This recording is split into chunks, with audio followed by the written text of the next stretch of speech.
1984, écrit par George Orwell en 1948, lu par Équilivre, livre audio.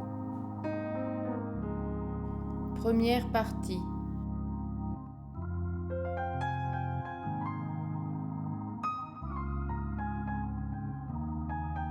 Chapitre 8, suite. Le barman ouvrit et versa 2 demi-litres de bière d'un brun sombre dans des verres épais qu'il avait rincés dans un baquet sous le comptoir. La bière était la seule boisson qu'on pût obtenir dans les cafés de prolétaires, les prolétaires n'étant pas censés boire du gin, mais en pratique, ils pouvaient en obtenir assez facilement. Le jeu de va-et-vient des flèches battait son plein, et le groupe qui était au bar s'était mis à parler de billets de loterie. La présence de Winston, pour un moment, était oubliée.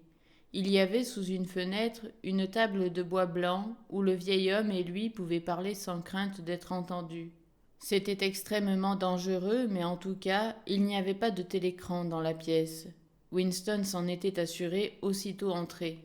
« Y aurait pu me tirer une pinte, » grommelait le vieillard, en s'installant devant son verre. « 1 demi-litre, c'est pas assez. On n'a pas son comptant. Et tout 1 litre, c'est trop. Ça fait travailler ma vessie. Sans compter le prix. » « Vous avez dû voir de grands changements depuis que vous étiez jeune, » dit timidement Winston. Les yeux bleu pâle du vieillard erraient de la cible des flèches au bar et du bar à la porte, comme s'il pensait que c'était dans le bar que les changements avaient eu lieu. « La bière était meilleure, dit-il, finalement, et moins chère, quand j'étais jeune. La bière blonde, nous l'appelions Wallop. Elle coûtait 4 sous la pinte. C'était avant la guerre, bien sûr. »« Quelle guerre était-ce » demanda Winston. « C'est tout des guerres, répondit vaguement le vieillard. Il prit son verre, redressa de nouveau les épaules. « À la vôtre !» Dans son cou étroit, la pomme d'Adam saillante fit un rapide et surprenant mouvement de va-et-vient et la bière disparut. Winston alla au bar et revint avec 2 autres demi-litres. Le vieillard parut avoir oublié sa prévention contre l'absorption d'1 litre entier. « Vous êtes beaucoup plus vieux que moi, dit Winston. Vous deviez être déjà un homme fait quand je suis né. Vous pouvez vous rappeler comment c'était la vie avant la Révolution. Les gens de mon âge ne connaissent réellement rien de ce temps-là. Nous pouvons seulement nous renseigner en lisant des livres, mais ce que disent les livres peut ne pas être vrai. Je voudrais avoir votre opinion là-dessus. Les livres d'histoire comptent que la vie avant la Révolution était absolument différente de ce qu'elle est maintenant. Il y avait une oppression, une injustice, une pauvreté terrible, pire que tout ce que nous pouvons imaginer. Ici, à Londres, la grande masse du peuple n'avait jamais rien à manger de la naissance à la mort. On travaillait 12 heures par jour, on laissait l'école à 9 ans, on couchait 10 dans une pièce. À la même époque, il y avait un tout petit nombre de gens, seulement quelques milliers, les capitalistes, disait-on, qui étaient riches et puissants. Ils possédaient tout ce qu'il y avait à posséder. Ils vivaient dans de grandes maisons somptueuses, avec 30 serviteurs. Ils se promenaient en automobile ou en voiture à 4 chevaux, buvaient du champagne, portaient des hauts de forme. Le visage du vieillard s'éclaira soudain. « Hauts de forme, répéta-t-il, c'est drôle que vous en parliez. La même chose m'est venue dans l'esprit seulement hier. Je sais pas pourquoi. Je me disais justement, il y a du temps que j'ai pas vu un haut de forme. Tous partis, oui. La dernière fois que j'en portais un, c'était à l'enterrement de ma sœur. Et c'était non, je pourrais pas vous dire la date, mais ça devait être il y a 50 ans. Bien sûr, on l'avait seulement loué pour la circonstance, vous comprenez ? Ce n'est pas très important les hautes formes, dit Winston patiemment. Le point est que ces capitalistes et quelques hommes de loi et quelques prêtres qui vivaient d'eux étaient les seigneurs de la terre. Tout était pour eux. Vous, les gens ordinaires, les travailleurs, vous étiez leurs esclaves.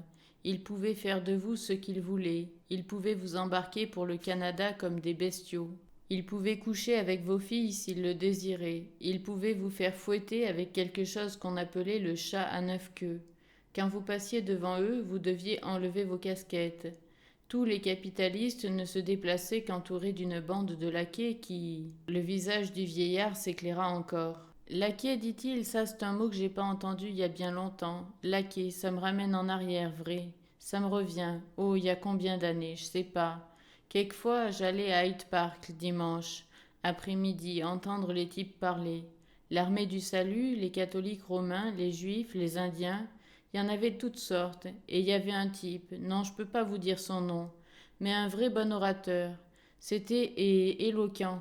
Il mâchait pas les mots. Laquais, il disait. Laquais de la bourgeoisie. Valet de la caisse dirigeante. Parasite aussi. C'était un de ses mots. Et aussi hyène.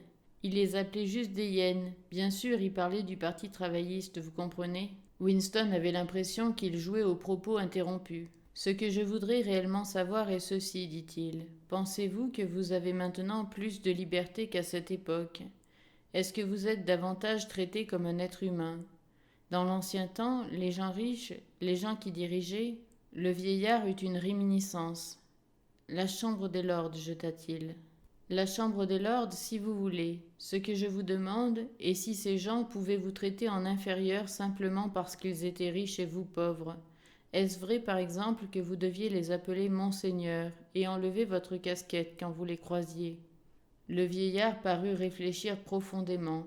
Il but environ le quart de sa bière avant de répondre. Oui, dit-il, ils aimaient qu'on les salue. Cela montrait le respect. J'aimais pas ça moi-même, mais je le faisais assez souvent. Il fallait, comme on pourrait dire. Et est-ce que c'était l'habitude, je répète seulement ce que j'ai lu dans les livres d'histoire, est-ce que c'était l'habitude que ces gens et leurs domestiques vous fassent descendre du trottoir dans le caniveau? Un d'eux m'a poussé une fois, dit le vieillard. Je me souviens comme si c'était d'hier. C'était le soir des régates. Il était toujours bien tapageur, les soirs de régates. Et je rentre dans un jeune type dans l'avenue Shaftesbury, tout à fait chic qui était. Chemise, tuyau de poil par-dessus le noir. Et comme il zigzaguait sur le trottoir, je lui ai rentré dedans sans faire attention. Il dit, vous pouvez pas regarder où vous allez, non? Je dis, vous l'avez acheté le bon sang de trottoir? Il dit, je vais vous le tordre le cou si vous prenez ce ton. Je dis, vous êtes ivre. Je vais vous aplatir dans une demi-minute. Et vous ne croirez pas, il a mis sa main sur ma poitrine et m'a donné une poussée qui m'a envoyé presque sous les roues d'un bus. Mais j'étais jeune en ce temps-là, et je lui en aurais lancé une, mais... Un sentiment d'impuissance s'empara de Winston.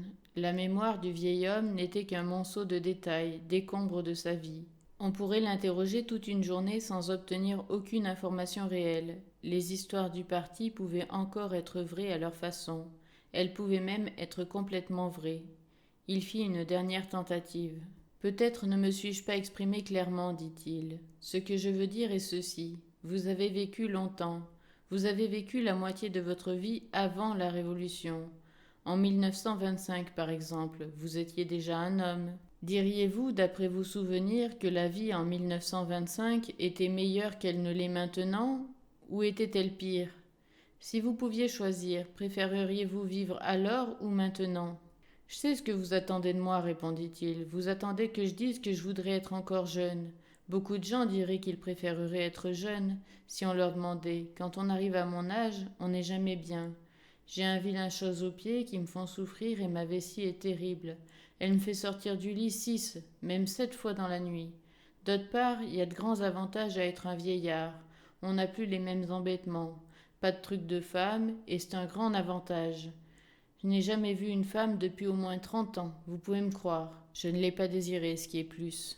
Winston s'adossa à l'appui de la fenêtre. Il était inutile de continuer. Il allait acheter encore de la bière quand le vieillard se leva et se traîna en toute hâte vers l'urinoir puant qui était à côté de la salle. Le demi-litre supplémentaire le travaillait déjà. Winston resta assis une minute ou deux, les yeux fixés sur son verre vide, et remarqua à peine ensuite à quel moment ses pieds le ramenèrent dans la rue. En moins de 20 ans au plus, réfléchit-il, on aura cessé de pouvoir répondre à cette simple et importante question. La vie était-elle meilleure avant la Révolution qu'à présent? En fait, on ne pouvait déjà pas y répondre, puisque les quelques survivants, épars de l'ancien monde, étaient incapables de comparer une époque à l'autre. Il se rappelait un millier de choses sans importance, une querelle avec un collègue, la recherche d'une pompe à bicyclette perdue, l'expression de visage d'une sœur morte depuis longtemps, les tourbillons de poussière par un matin de vent d'il y avait 70 ans. Mais tous les faits importants étaient en dehors du champ de leur vision. Ils étaient comme des fourmis. Elles peuvent voir les petits objets, mais non les gros.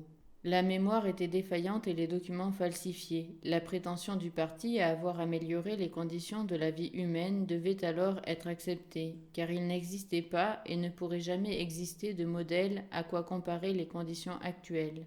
Le cours des réflexions de Winston fut brusquement interrompu. Il s'arrêta et leva les yeux. Il se trouvait dans une rue étroite bordée de quelques petites boutiques sombres, disséminées parmi des maisons d'habitation. 3 globes de métal décolorés qui paraissaient avoir dans le temps été dorés étaient suspendus immédiatement au-dessus de sa tête.